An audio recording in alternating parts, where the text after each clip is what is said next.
ಬ್ರೇಕ್ನ ನಂತರ ಸುಹಾಸಿನಿ ಕಾರ್ಯಕ್ರಮಕ್ಕೆ ಸ್ವಾಗತ.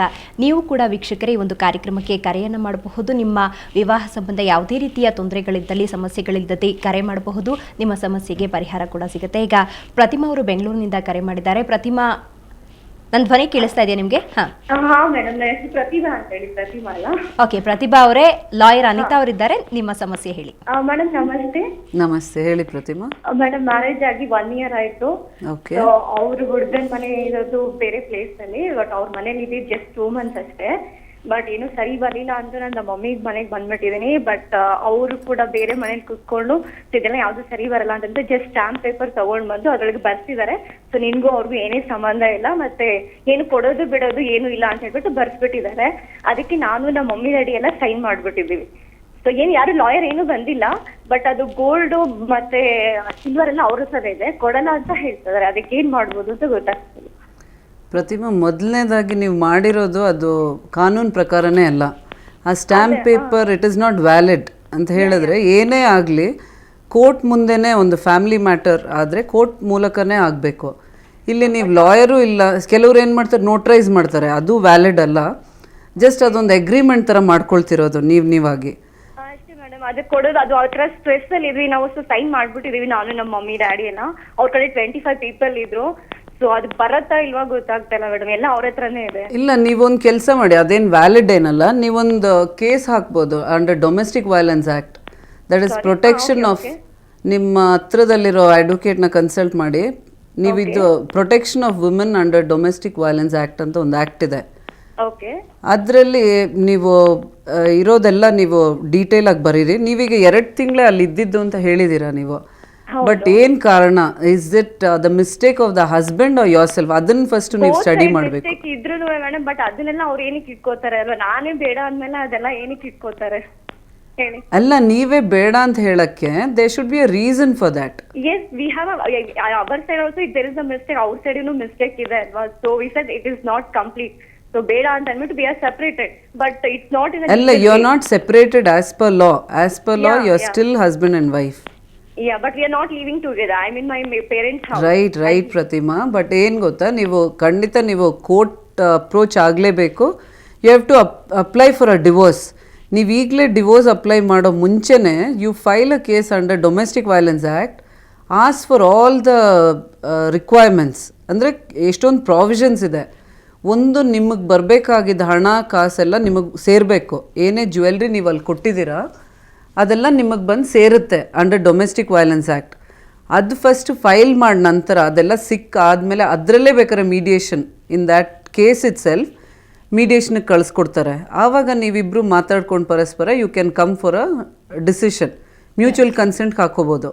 Okay, fine. ಬಸವರಾಜ್ ಅವರು ಬೆಂಗಳೂರಿನಿಂದ ಕರೆ ಮಾಡಿದ್ದಾರೆ. ಬಸವರಾಜ್ ಅವರೇ, ನಿಮ್ಮ ಸಮಸ್ಯೆ ಏನಿದೆ ಹೇಳಿ. Hello madam. ಹಲೋ, ಹೇಳಿ ಬಸವರಾಜ್. ಮೇಡಮ್, ನನ್ನ ಸ್ನೇಹಿತ ಆದರ್ಶ್. ಇನ್ನೊಮ್ಮೆ ಹೇಳಿ. ಹಲೋ, ಸ್ನೇಹಿತ ಆದರ್ಶ್ ಅಂತ. ಆದರ್ಶ್ ಅಂತ ಹೇಳಿ. ಅವರು ಸ್ಕೆರಹಳ್ಳಿಯಲ್ಲಿ ಇದ್ದಾರೆ, ಇಲ್ಲಿ ಬೆಂಗಳೂರು ಸ್ಕೆರಹಳ್ಳಿಯಲ್ಲಿ. ಹಲೋ, ಹೇಳಿ. ಹೇಳಿ, ನಿಮ್ಮ ಸಮಸ್ಯೆ ಏನಿದೆ ಹೇಳಿ. ಅವರು ಮದುವೆಯಾಗಿ ಸುಮಾರು 5-6 ವರ್ಷ ಆಯ್ತು. ಅವರ ಹೆಂಡತಿ ಇವ್ರಿಗೆ ತುಂಬಾ ಕಿರುಕುಳ ಕೊಡ್ತಾರೆ.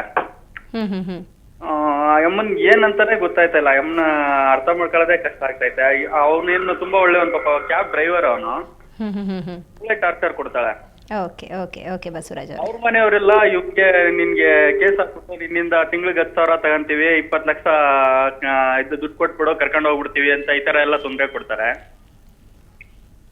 ನೀವು ಕಿರುಕುಳ ಕೊಡ್ತಾ ಇರೋದ್ರಿಂದ ನೀವೇನಾದ್ರೂ ಅದಕ್ಕೆ ಆಕ್ಷನ್ ತಗೊಂಡಿದ್ದೀರಾ? ಅಂದ್ರೆ ಕೌನ್ಸಿಲಿಂಗ್ ಆಗ್ಲಿ ಏನಾದ್ರು ಮಾಡಿದ್ದೀರಾ? ಮೇಡಮ್, ಅವಳೇ ಹೋಗಿ ಕಂಪ್ಲೇಂಟ್ ಮಾಡಿದ್ಲು. ಇವನು ಮರ್ಯಾದೆ ಹೋಗುತ್ತಲ್ಲ ಅಂದ್ಬಿಟ್ಟು ಸ್ವಲ್ಪ ಇದ್ರದ. ಅಲ್ಲ, ಕಂಪ್ಲೇಂಟ್ ಮಾಡೋದಿರ್ಲಿ, ಈಗ ಅವ್ರ ಬಿಹೇವಿಯರ್ಗೆ ಏನಾದರೂ ಒಂದು ಕಾರಣ ಇರಬೇಕಲ್ವಾ? Hello, okay, fine. ಯಾವುದೇ ಇದಕ್ಕೂ ಕರೆಕ್ಟ್ ಆದ ಒಂದು ರೀಸನ್ ಇದ್ರೆ ಮುಂದೆ. ಹೌದು, ಕರೆಕ್ಟ್ ಆದ ರೀಸನ್ ಅಂತ ಹೇಳಿದ್ರೆ ಅವ್ರು ಏನಕ್ಕೆ ಆ ಥರ ಬಿಹೇವ್ ಮಾಡ್ತಾರೆ, ಹ್ಯಾಬಿಚುವಲಿ ಅವ್ರು ಹಾಗಾಗಿರೋದು. ಸಿ, ಆ ಬಿಹೇವಿಯರಲ್ ಪ್ಯಾಟರ್ನಲ್ಲೂ it might cause cruelty. So ಆ ಥರ ಏನು ಹೇಳೋದು, ಸಹಿಸಕ್ಕೆ ಆಗದೇ ಇದ್ದಲ್ಲಿ ಒಂದು ಮೊದಲನೇದಾಗಿ he can take up a counselling ಮಾಡಿಸಿದ್ರೇನು ಏನಂತ ಗೊತ್ತಾಗುತ್ತೆ ಯಾಕೆ ಅವಳು ಆ ಥರ ಬಿಹೇವ್ ಮಾಡ್ತಾಳೆ ಅಂತ. Okay fine. ಏನಾದರೂ ಒಂದು ಮಾನಸಿಕ ಅಸ್ಥಿರತೆ ಇರಬಹುದು, you can find out in the counselling. ಯಾಕಂದರೆ ಅಲ್ಲೆಲ್ಲ they are all specialised expert opinion ಕೊಡೋರು ಕೌನ್ಸಿಲಿಂಗ್ ಇದರಲ್ಲಿ. ಇದು they would have studied psychology. So ಅದು ಮಾಡಿದ ನಂತರ he can try for some time and ಅವಳಿಗೆ ನಿಜವಾಗ್ಲೇ ಅವನ ಜೊತೆ ಬಾಳಕ್ಕೆ ಆಗದೇ ಇದ್ದಲ್ಲಿ then they have to seek some other remedy. ಅಂದರೆ ಸಮ್ ಅದರ್ ರೆಮಿಡಿ ಅಂದರೆ ಐ ಥಿಂಕ್ ತುಂಬಾ ಕಿರುಕುಳ ಕೊಡ್ತಾರೆ. ಅಂದರೆ ಕೊನೆಗೆ ಒಂದು ಮಗು ಆಗಿ ಮಗುಗೂ ಒಂಥರ ಇಬ್ಬರು ಈ ಥರ ಜಗಳ ಮಾಡೋ ವಾತಾವರಣದಲ್ಲಿ ಬೆಳೆಯೋದಕ್ಕಿಂತ after the counselling also if it's not better, ಅಂದರೆ ಸರಿ ಹೋಗದೆ ಬಂದಲ್ಲಿ then he can always file for a divorce under cruelty. But ಅದು ಒಂದು ಲಾಸ್ಟ್ ರೆಸಾರ್ಟ್ ಆಗಿರಬೇಕು. ಯಾಕಂದ್ರೆ ಈಗ ಹೆಂಡತಿ ಬೇಗ ಬಾ ಮನೆಗೆ ಅಂದ್ರೇನು ಕಿರುಕುಳ ಅನ್ನೋರು ಇದ್ದಾರೆ. ಸೊ ಅದೆಲ್ಲ ಕಿರುಕುಳ ಅಂತ ಹೇಳಕ್ ಬರಲ್ಲ. ಕಿರುಕುಳ ಅಂದ್ರೆ ಏನ್ ಮಾಡ್ತಾರೆ ಅಂತ ನಮಗೆ ಗೊತ್ತಾಗಬೇಕು. ಈಗ ಇಷ್ಟೇ ಹೇಳಿರೋದು, ಈಗ ಒಂದು ಸಮಯ ಅವನು ಹುಡುಗಿರ ಹತ್ರ ಮಾತಾಡಿದ್ರೇನು ಅದು ತುಂಬಾ ನ್ಯಾಗ್ ಮಾಡ್ತಾ ಇರೋದು ಕಿರುಕುಳ ಅಂತಾರೆ. ಸೊ ನಮಗೆ ಕಿರುಕುಳ ಅಂದ್ರೆ ಏನ್ ಡಿಗ್ರಿ ಅಂತ ಗೊತ್ತಿಲ್ಲ. ಕಿರುಕುಳ ಅಂತ ಹೇಳಿದ್ರೆ ತುಂಬಾ ಮಾನಸಿಕವಾಗಿ ನಿಮ್ಮ ತಂದೆ ತಾಯಿನ ಮೀಟ್ ಮಾಡಬಾರ್ದು, ನಿಮ್ಮ ತಾಯಿಗೆ ಏನು ಮಾಡ್ಕೊಡ್ಬಾರ್ದು. ಕೆಲವರೆಲ್ಲ ತುಂಬಾ ಕಷ್ಟಪಟ್ಟು ಮಕ್ಕಳನ್ನ ಬೆಳೆಸಿರ್ತಾರೆ, ಬಟ್ ಮದುವೆ ಆದ ನಂತರ ಹೆಂಡತಿ ಏನು ಹೇಳೋದು, ಇಲ್ಲ ತಾಯಿ ಹತ್ರ ಹೋಗ್ಲೇಬಾರ್ದು, ಮಾತಾಡ್ಲೇಬಾರ್ದು. ಸೊ ಅದೆಲ್ಲ ಕಿರುಕುಳ ಅಂತ ತಗೊಳ್ಬೋದು. You can take it as mental cruelty, mental harassment. ಕೆಲವರು ಹೆಂಡ್ತಿರೇ ಹೊಡಿಯೋ ಥರ ಇರುತ್ತೆ, ಅದು ಫಿಸಿಕಲ್ ಅಬ್ಯೂಸ್ ಅಂತ ತಗೊಳ್ಬೋದು.